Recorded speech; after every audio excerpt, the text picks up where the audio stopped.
الحمد لله رب العالمين والصلاة والسلام على سيدنا ومولانا محمد خاتم النبيين وعلى آله وأصحابه أجمعين وعلى كل من تبعهم بإحسان إلى يوم الدين. اما بعد، بزرگان محترم اور برادران عزیز، السلام علیکم ورحمۃ اللہ تعالی وبرکاتہ. پچھلے جمعہ میں نے یہ عرض کیا تھا کہ اللہ تبارک و تعالی نے ہمیں جو زبان عطا فرمائی ہے وہ اللہ تعالی کی اتنی بڑی نعمت ہے کہ اس کی ہم قدر نہیں کرتے اور اس کو بے محابہ غلط چیزوں میں استعمال کرتے رہتے ہیں. در حقیقت اگر دیکھا جائے تو اللہ تبارک و تعالی نے ہمیں جتنی نعمتیں دی ہیں، آنکھ ہے، کان ہے، زبان ہے، ہاتھ پاؤں ہے، یہ سب در حقیقت اللہ تعالی کی عطا ہے اور ہمارے امتحان کے لیے کہ ہم نے یہ تمہیں سرکاری مشینیں دے رکھی ہیں، جب تک تم زندہ ہو تم ان سے فائدہ اٹھاتے رہو گے، لیکن امتحان یہ ہے کہ آیا تم ان کو صحیح کام میں استعمال کرتے ہو یا ہماری نافرمانی میں استعمال کرتے ہو. لہذا کوئی بھی عضو ہو انسان کا، اس کو استعمال کرتے ہوئے دل میں یہ خیال ہونا چاہیے کہ میں آیا اس کو صحیح استعمال کر رہا ہوں یا غلط. کہیں ایسا تو نہیں ہے کہ اس نعمت کو میں اللہ تعالی کی معصیت میں اور نافرمانی میں استعمال کر رہا ہوں اور یہ ایسا ہو جائے کہ کوئی شخص مجھ پر انعام کرے اور میں اسی انعام کو اسی کے خلاف استعمال کروں. یہ کتنی بڑی ناشکری ہی نہیں بلکہ غداری ہوگی.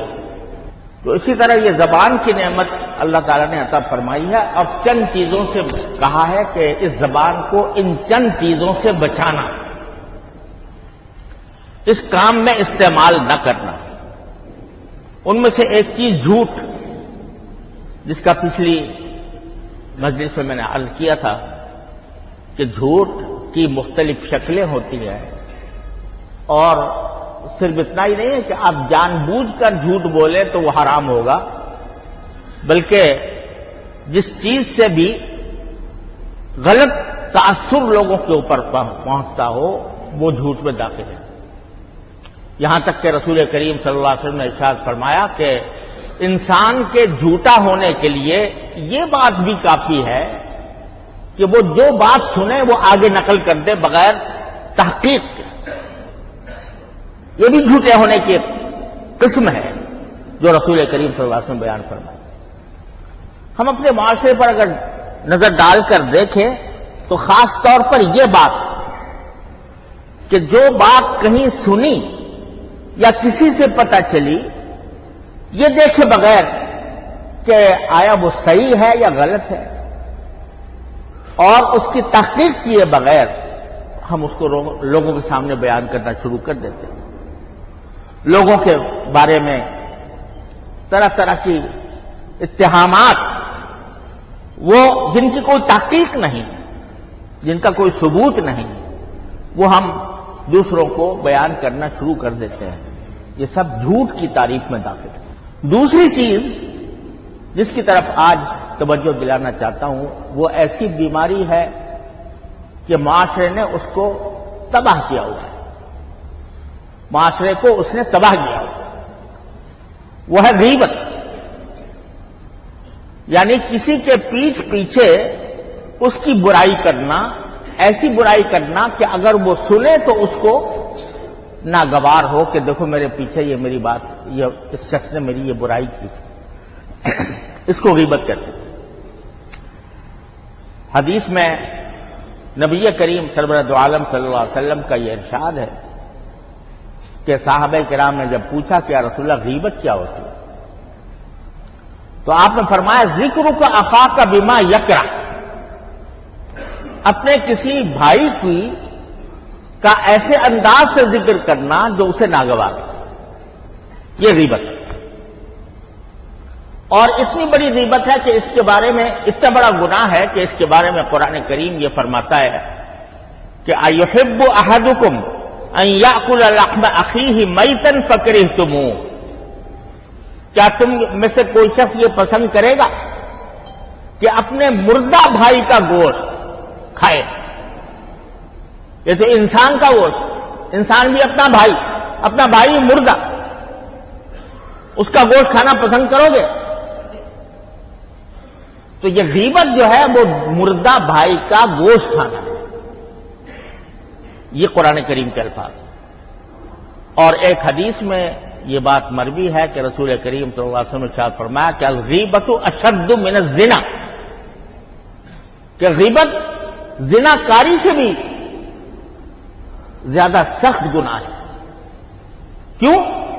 اس لیے کہ زنا کا تعلق حقوق اللہ سے ہے۔ اگر فرض کرو اللہ بچائے ہر مسلمان کو، لیکن اگر وہ اس میں مبتلا ہو گیا کبھی اور پھر اللہ نے اس کو عقل دے دی، سمجھ دے دی، اور وہ اللہ تعالیٰ کے سامنے شرمندہ ہو کر توبہ کر لے، یا اللہ مجھ سے بڑی سخت غلطی ہو گئی، مجھ سے بہت بڑا جرم ہو گیا، اے اللہ اپنی رحمت سے مجھے معاف کر دے، فوراً معاف ہو جائے۔ جب وہ توبہ کر لے گا سچے دل سے، فوراً معاف ہو جائے گا۔ لیکن غیبت کا تعلق ہے حقوق العباد سے، بندوں کے حقوق سے۔ اگر کسی شخص کی آپ نے برائی کی ہے اس کے پیٹھ پیچھے، اللہ بچائے، تو اگر توبہ بھی کر لو، یا اللہ میں توبہ کرتا ہوں غیبت سے، یا اللہ میں توبہ کرتا ہوں، بہت سخت غلطی ہو گئی، بہت سخت گناہ ہو گیا، اللہ معاف کر دو۔ اللہ تعالیٰ فرماتے ہیں میں معاف نہیں کروں گا، معاف نہیں کروں گا جب تک وہ شخص جس کی غیبت کی ہے تم نے، جس کی برائی کی ہے، وہ جب تک معاف نہ کرے میں معاف نہیں کروں۔ اس لیے فرمایا گیا کہ غیبت زنا سے بھی زیادہ، زنا کاری سے بھی زیادہ بدتر چیز ہے۔ اب اگر کوئی ہم عام طور سے کوئی بھی مجلس ایسی جاتی ہوگی جس میں کسی کی غیبت نہ ہوتی ہو، اللہ بچائے، اور بعض اوقات جب غیبت کرتا ہے کوئی انسان تو کہتا ہے میں تو اس کے منہ پہ کہہ دوں، اس کے سامنے کہہ دوں، اس سے کوئی جواز فراہم نہیں ہوتا۔ اس لیے کہ رسول کریم صلی اللہ علیہ وسلم نے جو تعریف فرمائی وہ یہ ہے کہ تم اپنے بھائی کا ایسا ذکر کسی مجلس میں، کسی جگہ اس طرح کرو جو اسے ناگوار ہو، چاہے سامنے کرو چاہے پیچھے کرو، تو اس سے کوئی فرق نہیں پڑتا۔ لہذا یہ کہہ دینا کہ میں تو اس کے منہ پہ کہہ دوں، اس سے کوئی جواز فراہم نہیں ہوتا غیبت۔ دوسری بات یہ ہے کہ رسول کریم صلی اللہ علیہ وسلم نے ایک چیز واضح فرما دی ہے، جب آپ نے یہ فرمایا کہ غیبت اس کو کہتے ہیں کہ تم اپنے کسی بھائی کا تذکرہ ایسے انداز سے کرو کہ جو اس کو ناگوار ہو، برا لگے، یہ غیبت ہے۔ تو ایک صحابی نے پوچھ لیا کہ یا رسول اللہ، اگر میں کسی کی ایسی برائی بیان کر رہا ہوں جو اس کے اندر ہے، یعنی جھوٹ نہیں بول رہا، غلط نہیں کہہ رہا، باقی اس کے اندر وہ برائی ہے، اور میں کہتا ہوں کہ برائی، کہ وہ اس کو برا کہتا ہوں، تو آپ نے فرمایا کہ اگر اس میں وہ برائی ہے جو تم بیان کر رہے ہو تب تو یہ غیبت ہے، اور اگر وہ برائی اس میں نہیں ہے اور پھر تم کہہ رہے ہو تو یہ بہتان ہے، گویا ڈبل گناہ ہو گیا۔ اگر اس میں برائی وہ نہیں ہے اور تم کہہ رہے ہو برائی ہے تو غیبت ہی نہیں رہی، صرف بہتان بھی ہو ساتھ ساتھ۔ اور غیبت تو وہ ہوتی ہے کہ صرف غیبت جو بہتان نہ ہو، وہ یہ ہوتی ہے کہ واقعی اس میں برائی ہے اور تم اس کے پیچھے پیچھے بیان کرو۔ اگر تمہارا مقصد اصلاح ہے، اس شخص کی اصلاح کرنا مقصود ہے، تو اسی سے کہو کہ بھئی تمہارے اندر یہ بات ہے، تنہائی میں کہو، محبت سے کہو، شفقت سے کہو، نرمی سے کہو کہ تمہارے فلاں عمل درست نہیں ہے، اس کو ٹھیک کر لو، تو اس سے کہو۔ باہر اس کے پیچھے اس کی برائی بیان کر رہے ہو تو یہ گناہ ہے، اتنا گناہ ہے کہ جیسے مردہ بھائی کا گوشت کھانا۔ ایک حدیث میں بڑی اچھی بات کہی حضرت حکیم علومت مولانا اشرف علی صاحب تھانوی رحمۃ اللہ علیہ نے۔ ایک حدیث میں فرمایا، رسول کریم صلی اللہ علیہ وسلم کا ارشاد منقول ہے کہ المؤمن مرآت المؤمن، یعنی مومن جو ہوتا ہے وہ دوسرے مومن کا آئینہ ہوتا ہے۔ کیا معنی آئینہ کے؟ کہ اگر کسی شخص کے چہرے پر کوئی داغ لگا ہوا ہے، کوئی نشان پڑ گیا ہے، کوئی دھبا آ گیا ہے، تو آئینہ کو دیکھ کر اپنا دھبا صاف کر لیتا ہے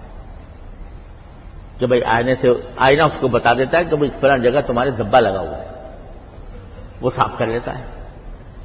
ایسے ہی ایک مومن دوسرے مومن کو اگر اس کے اندر کوئی دھبا ہے، اس کے اندر کوئی غلطی ہے، تو اس کو پیار سے محبت سے بتا دیتا ہے کہ بھئی یہ غلط بات ہے،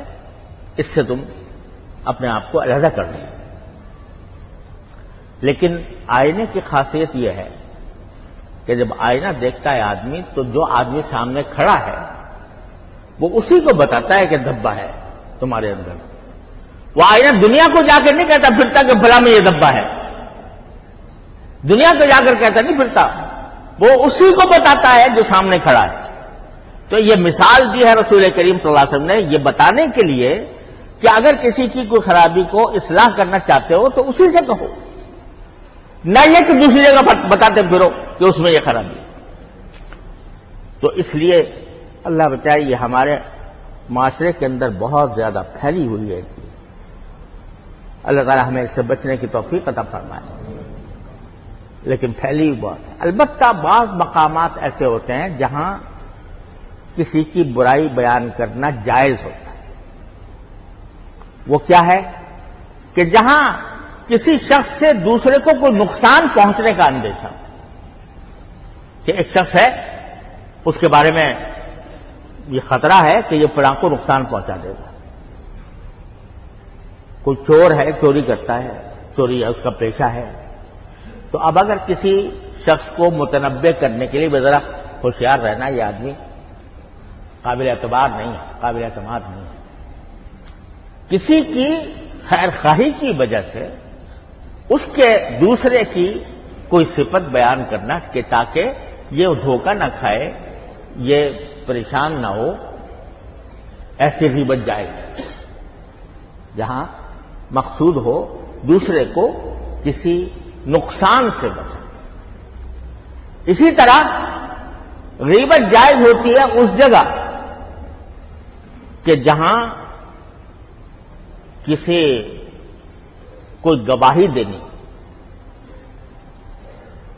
کسی کے بارے میں گواہی دینی ہو، کہ جیسے کسی نے کسی کا مال چوری کر لیا، اس نے آنکھوں سے دیکھا، عدالت میں مقدمہ چلا گیا، تو اب گواہ کے طور پر اس کو بلایا جا رہا ہے تو یہ بتایا کہ میرے آنکھوں کے سامنے اس نے چوری کی ہے، تو یہ گواہی میں اگر برائی کی جائے تو وہ معاف ہے، بلکہ وہ باعث ثواب ہے، سچی گواہی دینا، اس میں کوئی حرج نہیں ہے۔ اسی طرح کوئی شخص مشورہ مانگتا ہے کہ بھئی میں اپنے دکان پر ایک شخص کو ملازم رکھنا چاہتا ہوں، اس کے بارے میں کیا خیال ہے؟ تو اس وقت میں اگر آدمی یہ کہے کہ بھئی میرا تجربہ اس کے ساتھ اچھا نہیں ہوا، یا میں اس کے بارے میں ایسی باتیں جانتا ہوں کہ کہیں تمہیں نقصان نہ پہنچا دے، یہ شخص تمہارے ہاں دھوکہ دہی نہ کر دے، تو یہ بھی جائز ہے، یہ بھی ایک طرح کی گواہی ہے۔ جب کوئی شخص پوچھتا ہے کہ بھئی تمہارا اس کے بارے میں کیا خیال ہے، میں رکھنا چاہتا ہوں اپنے، تو آپ کو گواہی ایک طرح سے دینی ہے کہ یہ صحیح ہے یا غلط ہے، تو یہ گناہ نہیں ہے۔ لوگ پوچھتے ہیں بعض اوقات رشتہ آیا ہوا ہے ہمارے ہاں، ہماری کسی لڑکی کا رشتہ آیا ہوا ہے کہیں باہر سے، وہ پوچھتا ہے کہ بھئی